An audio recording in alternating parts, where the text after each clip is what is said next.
What if I told you that every civilization's end begins not with a cannon's roar, but with a quiet unraveling, a slow, intimate unpicking of trust between men and women? What if the last sound of a society is not a decree from a throne, but the soft click of a door closing on a promise? Listen, history does not always die in battles. It sometimes dissolves in bedrooms, in market squares, in the small practical transactions we mistake for survival. When money loses meaning, vows lose weight.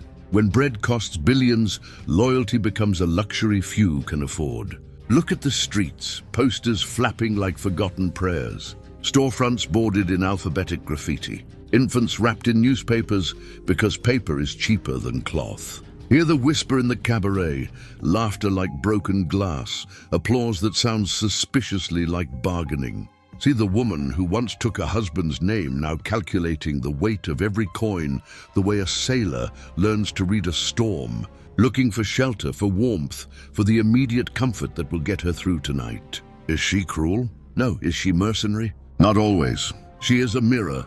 She reflects a society unstitched.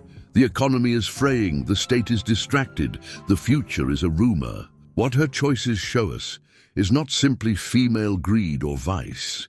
It is the anatomy of a civilization losing its promise to the people who trusted it most. If you want a map of this death, do not begin with generals and legislatures. Begin with the Weimar streets, the smoke-filled theaters, the neon sins, the grocery lines snaking for hours while the currency evaporates in a pocket. Remember the photograph of a mother handing over a loaf against a stack of trillions, of bread priced in numbers that meant nothing. That is the literal arithmetic of collapse. But there is another arithmetic beneath it. Intimacy divided by necessity equals concession. When the ledger of life flips, when work, wage, and worth decouple, private economies rearrange themselves. Loyalties contract. Marriages become transactions in a new market of immediate utility. Weimar is not the only echo. Every era of collapse brings its own cabarets and its own quiet betrayals. The specifics change, the fashions, the names, the technology. But the pattern remains. When public institutions cannibalize their own promises, when pensions are swallowed by inflation, and when the language of duty becomes a cynical relic, people begin to treat relationships like short-term contracts. They do not wake one morning as new people. They wake to a world that has remapped the coordinates of safety, and so they adapt. We call this adaptation cruelty when it cuts the way we expect love to bind. But perhaps the cruelty is the system's, not theirs. Do not mistake these observations for sermonizing. This is not a moral indictment so much as a diagnosis. I'm not here to declare that women are inherently one thing and men another. I'm here to read the pattern, how social breakdown retools desire and obliges survival strategies. When systems fail, psychology rearranges itself to the new economics. Long-term commitments shrink into short-term calculations. The instincts that evolved to preserve the family become braided with the instinct to survive the immediate present. The result is a new grammar of choice, quick, pragmatic, brittle. And yet, the story is not only about loss. There is insight here if you are willing to look. What you will hear are not isolated anecdotes, but a repeating cycle. Stability gives way to chaos. Chaos forces a turn toward survival. Survival fractures bonds and invents a carnival of masks. From those masks can come either permanent ruin or a strange, painful clarity. That is the cycle of decay: stability, chaos, survival, rebirth. It is not inevitable that rebirth will be noble. Often it is ugly, selfish, and raw. But sometimes rebirth means the recovery of character. The forging of sovereign selves who refuse to be defined by a bankrupt world. What you will gain from listening is foresight, an eye to recognize when the economic ledger begins to rewrite private life, a language to name the shift from fidelity to utility, a cautious compassion for choices made in the cold. This is a tool, not a verdict. Use it to see patterns, to prepare, to understand the human logic beneath headlines. And at the heart of this rupturing city, between the cabarets and the breadlines, between the flaring neon and the shuttered factories, stood two people who would make the abstract painfully human. A man named Klaus, once a symbol of duty and steadiness, and a woman named Greta, whose loyalty would be tested not by betrayal alone, but by the cruel arithmetic of survival. Their lives will show us what theory looks like when lived, what history sounds like when felt. Follow them, and you will see how a society's collapse writes itself across the skin of its citizens. Klaus had been built by a world that still believed in straight lines. Drills at dawn, oaths at dusk, a handshake that sealed contracts the way scripture sealed promises. He had been a boy who learned to hold a rifle and a ledger with equal reverence, one for the battlefield, one for the factory, and both had taught him the same discipline. Show up, do the work, honor the word. War had given him an iron spine and a habit of keeping his boots shined in case the world called again. The factory gave him a foreman's pride, the hum of machines, the ledger's neat columns, the dignity of skill. He wore his history like armor. Then the numbers on the payroll stopped meaning anything. He stepped into the supervisor's office one morning to collect what he'd earned and stared at a slip of paper that read like a joke. The figures were obscene, a ledger swollen with zeros that no longer bought the bread he remembered sharing with his children. There were forms to fill, stamps to affix, queues of men waiting for permits, bureaucracy multiplied to mask impotence. Authority existed on paper and in announcements. It could no longer deliver shelter or security. Klaus found himself arguing with clerks about entitlements, while the world outside the window rearranged itself into lines and barter. Honor, once currency enough among men, bought you only insults. Inside him, the old certainties did not quietly expire. They rasped and snapped. He would sit at the kitchen table, hands clasped like a supplicant, and replay lessons that now sounded naive. Duty, sacrifice, deferred reward. We stood for something, he would tell the empty room, and the silence would swallow the sentence. His internal monologue became a litany of confusion. Where did the contracts go? Why does work no longer promise tomorrow? Who pays the veteran when the state has lost its balance sheet? He felt obsolete in a world that prized quick adaptation over steady loyalty. The language of valor had been replaced by the language of survival, and he had not yet learned that tongue. Greta had been the slow-burning constant in Klaus's life, the woman who took his name with trust, who translated his fatigue into comfort, who measured love by the small economies of daily care. But constant is not the same as immovable. She had a ledger of her own, meals to arrange, children's clothes to mend, bills to ration, and each month the arithmetic shifted on her. Where Klaus looked to duty, Greta looked to the cupboard. Where he recited principle, she counted spoons. The transformation began not with a thunderclap, but with a microscopic, practical dread. At first she watched neighbors change. Women who once lingered at church doors now hurried through the market, bargaining for a week's worth of soup. She watched a woman from the bakery accept a man's help for a sack of grain and return with a look like someone who had traded a memory for warmth. Greta was not immune to envy. She witnessed adaptation and felt its logic press like a finger at the nape of her neck. What had once been shameful now gleamed as cunning. What had once been a betrayal sometimes looked like prudence. Love in the time of shortage is a complicated thing. Greta loved Klaus in an old grammar, by tending, by small mercies, by staying. Yet love is not currency when the ledger of life demands immediate liquidity. The voice of survival is not loud. It is the soft insistence in the stomach, the coldness of a child's toe at night that makes you reconsider vows. Greta's inner debate was surgical. Can the warmth of tonight be bartered for the promise of tomorrow? She began to ask herself questions she had never imagined asking. Is fidelity a luxury? If devotion kills my children by starving them over time, is it still virtue? The dilemma hollowed her into a figure of acute, practical sorrow. No melodrama, only the small, terrible calculus of staying alive. If collapse has a sound, it is the multiplying of zeros on a page and the silence that follows when everyone realizes numbers mean nothing. Currency, once a shared story, became a theater of absurdity, waged in speeches and headlines, while the market answered with laughter and then with hunger.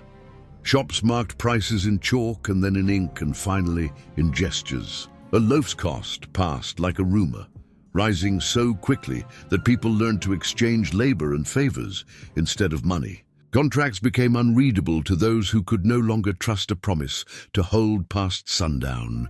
The law still existed in proclamations and decrees, but its muscle had wasted. Marriages, those ancient scaffolds of trust, began to show the strain. When the public ledger imploded, private economies rewired. Where once a vow implied a lifetime of mutual provisioning, now vows were evaluated for monthly deliverables. Can he bring bread tonight? Can she find work this week? When bread cost billions, vows cost nothing. The aphorism was not cruelty. It was observation. The currency of affection and the currency of exchange are different ledgers, and during collapse one ledger commandeers the other. Cities rearranged themselves into informal markets. Barter stalls sprouted in alleys like mushrooms. Cabarets multiplied because distraction is a cheaper anesthetic than truth. Law and order retreated to what it could still command. Curfews scribbled into notices, fines that meant nothing when the fine's currency had no purchase. Violence found new economies, protection bought in favors, allegiances made with threats, intimacy used as collateral. The state's functions narrowed to signaling rather than solving. Officials delivered speeches and squads enforced the simplest decrees, but the daily logistics of life were negotiated in kitchens and street corners. Greta's instincts began to wear armor. She learned which neighbors had jars of preserved fruit and who could be persuaded to trade a night's watch. She learned, painfully, to translate affection into utility without losing the face of herself entirely. Klaus's ideals, honed on battlefields and factory floors, cracked against a world that evaluated men by their immediate produce rather than their past valor. Where he sought principle, the market demanded product.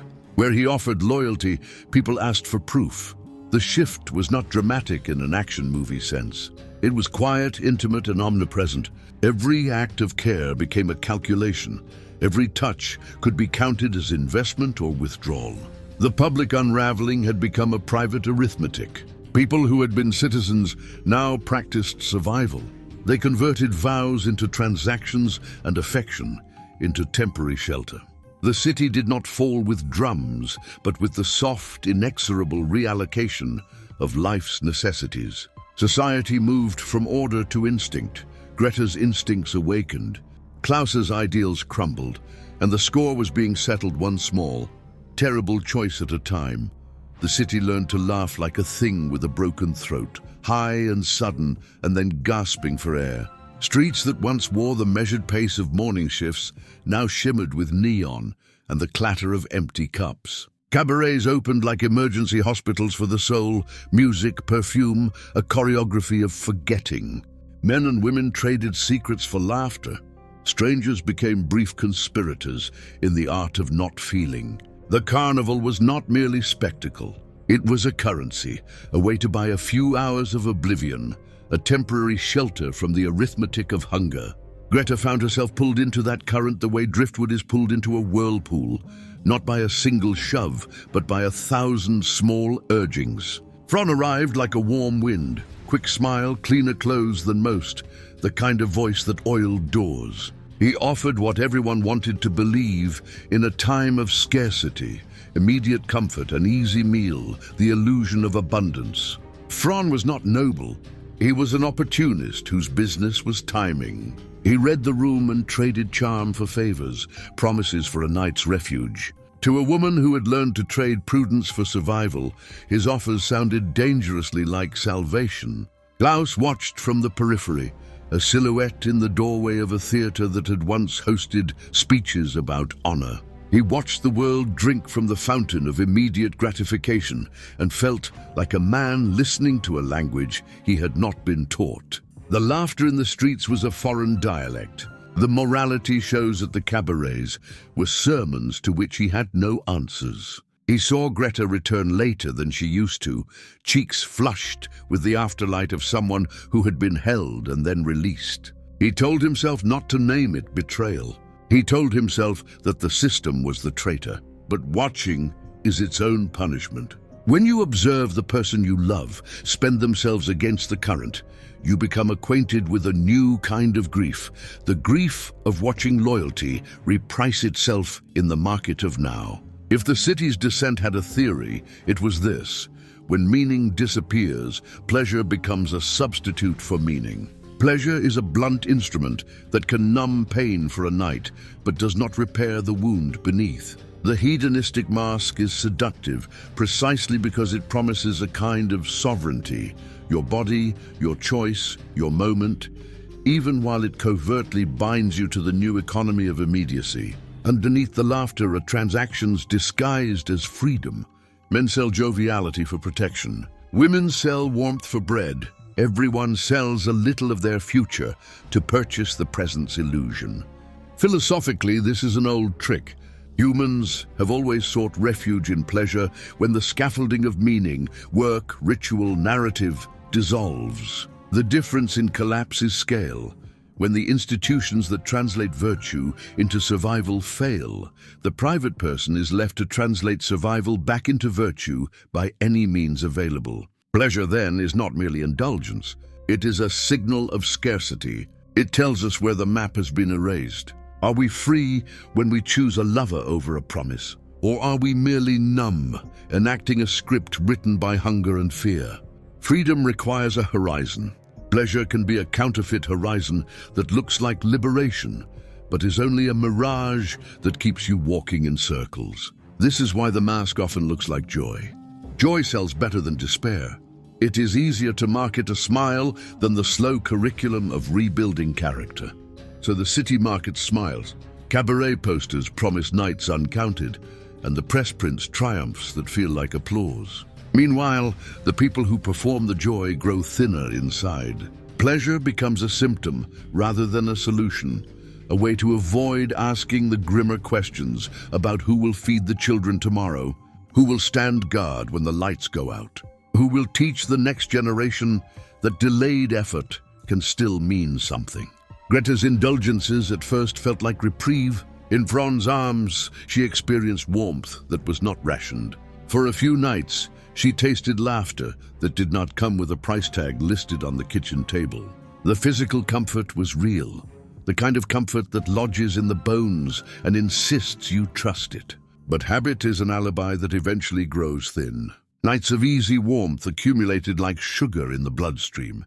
Immediate surge, then a crash. The more Greta surrendered to the carnival, the less she recognized the architecture of her own desires. Pleasure filled a hollow, but failed to build scaffolding. Her inner life began to fracture in small, precise ways. There was a softness to her thoughts, a slow unspooling, where previously there had been the measured arithmetic of caregiving. She noticed, in lucid moments, how quickly laughter evaporated into loneliness. The dinners Fron paid for left a residue, debt of a different kind.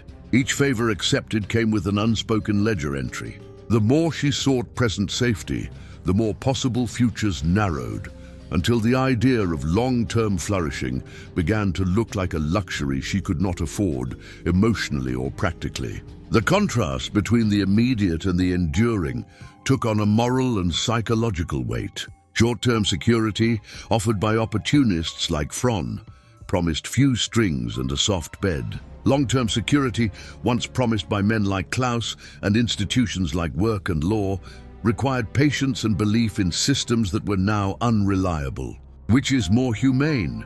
To risk tomorrow for the chance to keep your child warm tonight, or to cling to a promise whose currency may vanish by morning?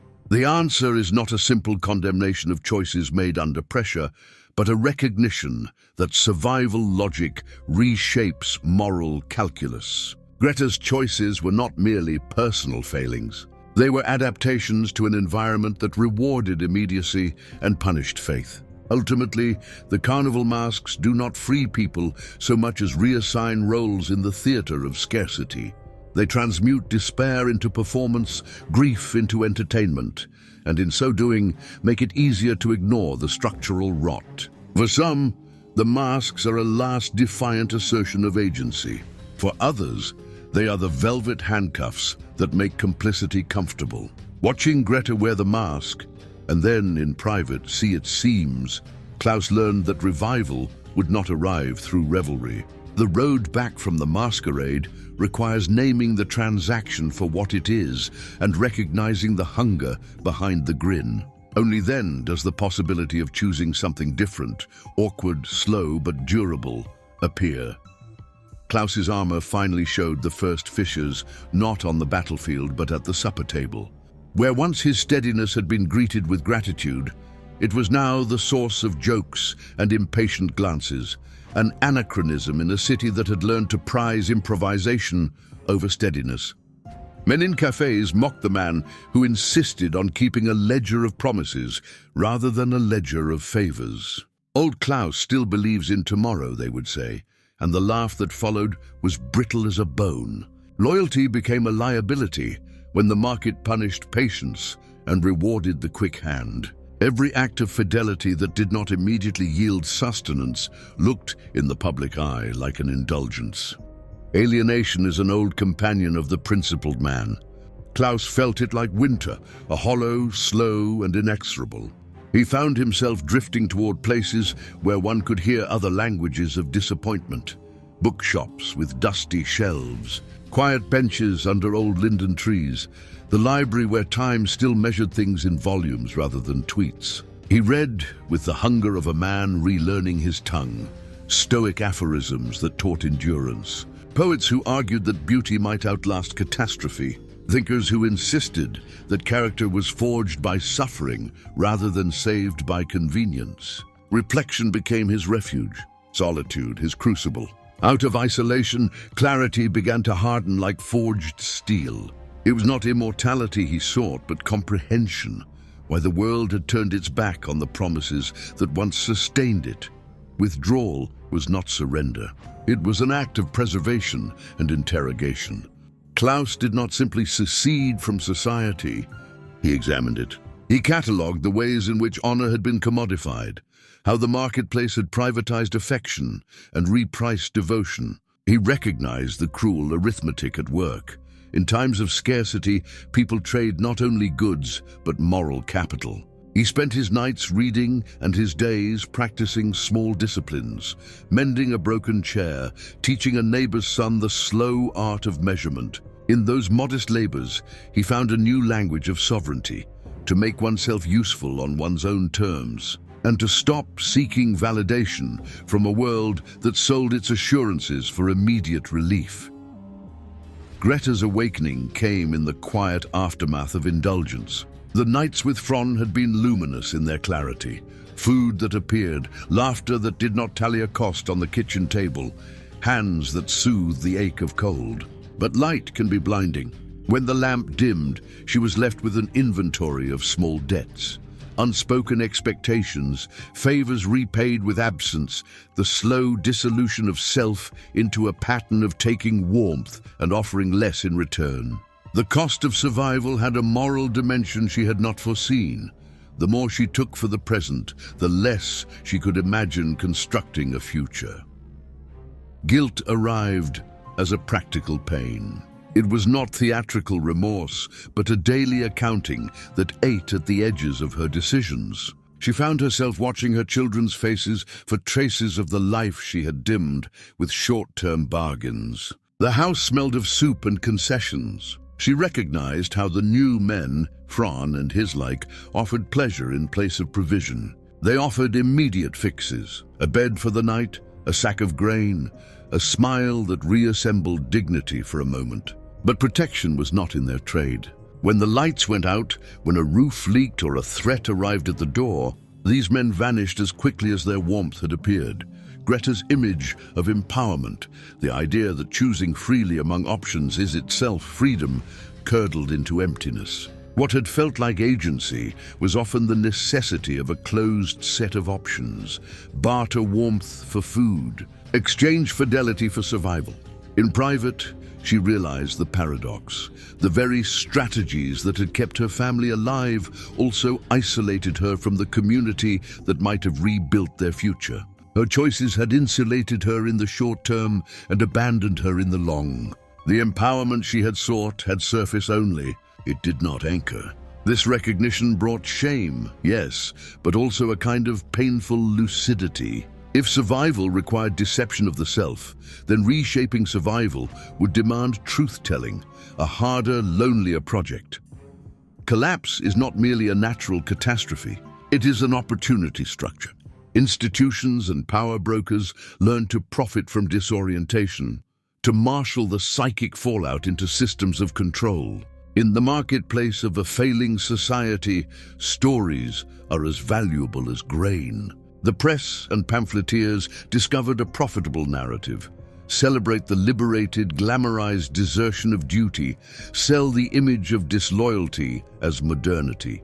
Theatrical columns praised the quick-witted survivor who turned every intimacy into a transaction. Broadcasts clapped for the entrepreneur who reinvented his moral compass to suit the hour. Media built a culture in which betrayal shone like a medal, practical, bold, and rewarded. The state, too, adapted in ways that compounded the betrayal imperative. Welfare, rations, and favors were doled out in ways that encouraged dependency rather than dignity. Subsidies arrived with strings. Aid required compliance. In some quarters, loyalty to the old social contract was met with suspicion, while performative disloyalty. Public renunciations of duty, conspicuous displays of self-interest, became a signal of modernity and fitness. When institutions cannot restore meaning through competence, they often enlist culture to manufacture consent. So the songbook of betrayal became a curriculum. Learn to leave, and you will be praised. Stay, and you will be pitied. Intimacy was weaponized. Families were turned into vectors of state policy and social currency. Who you loved, who you left, who you publicly shamed, all became levers used by others to reorder allegiances. In neighborhoods, informants cultivated relationships as assets. In elite circles, patronage redistributed survival. The betrayal imperative was not simply an emergent social phenomenon. It was engineered, sometimes subtly, sometimes overtly, by those who stood to gain from a fractured populace. The human cost was brutal. Men like Klaus found themselves mocked and then marginalized. Women like Greta paid the price in isolation and regret. Communities atomized as trust calcified into suspicion. And yet from this cruelty, something unexpected could emerge. A clearer delineation of who was willing to rebuild by slower means. Some retreated into cynicism. Others, few at first, began the awkward work of naming the transactions for what they were and refusing to participate. Klaus's naivete did not die with a scream. It expired with the quiet of comprehension. He learned to stop asking for what the city could no longer afford, blind loyalty, and to ask instead for what could be built, truth, competence, and a measure of self-rule. He no longer sought her loyalty, he sought truth. Klaus did not awaken a new man all at once. There was no cinematic montage. There was only the slow, stubborn accretion of small disciplines that rebuilt him from the inside out. He cut down the hours he wasted, watching the city perform its distractions, and learned instead to keep rhythms that belonged to himself. Rising before dawn, measuring work in small finished tasks, and making one definitive provision each day, a repaired roof tile, a loaf baked from saved grain, a lesson taught to a neighbor's boy about how to hold a tool. These were not grand gestures, but acts of composition. Each one stitched him back to a world where purpose could be felt again as muscle rather than declared as slogan. Physical practice became a ritual and solitude its teacher. He ran in the grey light before the market sellers woke, feeling his breath scrape the cold, reminding him that he was alive for reasons unrelated to validation. He trained with old manuals, learning to read strength as a language, steadiness in posture, calm in the jaw, hands that could do useful things. The body, he discovered, was not mere armor but a map to regain agency. Each ache taught him patience. Each small victory taught him the economy of effort. He learned to hunger not for praise, but for competence.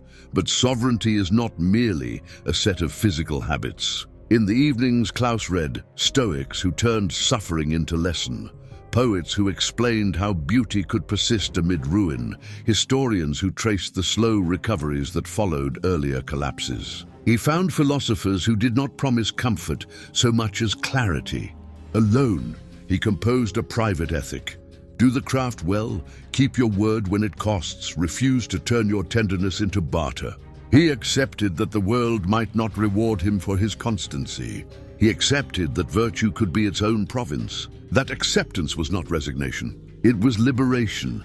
Perhaps most important was his relationship to others. Klaus stopped asking the broken city to restore his dignity. He reclaimed it by acting, by making himself useful to those within reach, by teaching a skill rather than preaching a doctrine, by offering protection that did not demand worship. He cultivated friendships with people who were themselves doing the quiet work of repair. The baker who still rose at 3 a.m., the midwife who mended bodies and gossip without judgment, the young apprentice who took instruction seriously. Sovereignty, he learned, was not solitary sovereignty in the caricatured sense of isolation. It was the capacity to rule one's interior so that one might serve the exterior with clarity and resilience. Perhaps civilizations die so that men may rediscover themselves. It is a brutal paradox. Institutions that once translated virtue into survival can, in their collapse, strip away the scaffolding that hid the individual from himself. When the public stories vanish, the private story becomes urgent. This is not a romantic call to rugged individualism. It is an insistence that character is the only durable currency left when ledgers become nonsense. Self-sovereignty is the refusal to let your identity be auctioned by crisis. It is the discipline to choose what to carry forward and what to abandon. The antidote to societal collapse is therefore less a political program than a practical ethic. Stoicism teaches us to distinguish what we can control, our attention, our actions, our responses, from what we cannot. Sovereignty demands this triage. It asks, where will you place your labor? How will you translate pain into craft? How will you steward your small communities so that reciprocity, not exploitation, becomes the new default? When you answer these questions honestly, you convert suffering into curriculum. You do not wait for salvation. You make it in the modest transactions of daily life. To be sovereign is to be honest about limits and generous about capacities. It is to resurrect the old understanding that strength without tenderness becomes tyranny, and tenderness without strength becomes prey. True sovereignty holds both, firmness in conviction, flexibility in method. The collapse is already here in slices and whispers. The headlines tell you where the system stumbles. Your daily choices reveal where your integrity stands. Do not mistake spectacle for salvation. If you are listening, choose one small discipline today. Wake earlier, learn one useful skill, mend one broken thing, speak one truth you have been avoiding. Make that small act your cornerstone. If you want a map, not of ideology but of practice, download my short workbook, The Black Book of Human Nature, a manual for self-sovereignty. It's a practical companion. Checklists, morning rituals, exercises to convert pain into craft, and a month-long program to rebuild dignity from the ground up. Use it as a tool, not a talisman. Sovereignty is forged by doing, not by reading about doing. Stand up. Measure your life by what you make and whom you keep. The world may not honor you for it, but in the quiet ledger of the soul, that work will count.